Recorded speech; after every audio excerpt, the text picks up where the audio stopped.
now on WCJB TV 20 News at 10. The election is less than 24 hours away, and voters are already showing up to the polls in record numbers.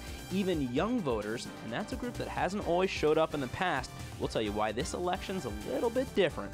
And speaking of the youth vote, a very young group of voters, actually too young to vote, did just that today. We've got their results on the way, and they'll probably make you laugh a little. Plus, it's now official, Gator basketball is back. We've got your first highlights of the new season on the way. It's 30 minutes of news, sports, and weather. Your CW News at 10 starts now. Live from your home team, this is WCJB TV 20 News at 10.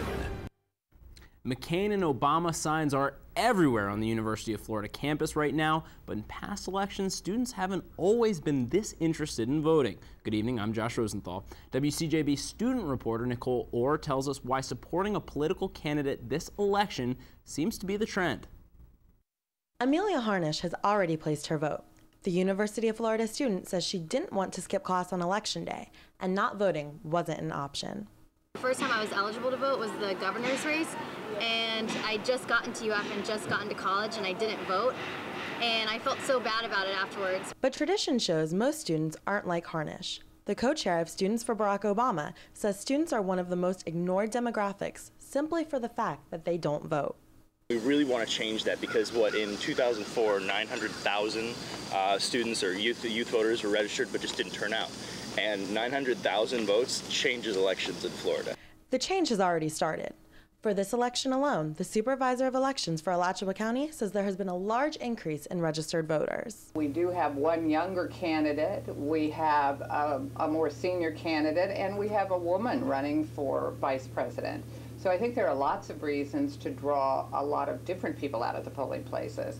Of the 8,000 new registered voters here in Alachua County, a good majority of them are students. That's why student organizations are on campus encouraging people to vote.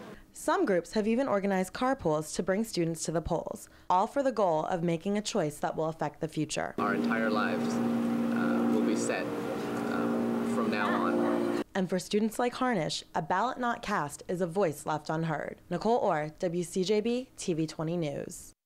Poll workers say they saw a large number of students during early voting, but they expect to see even more tomorrow.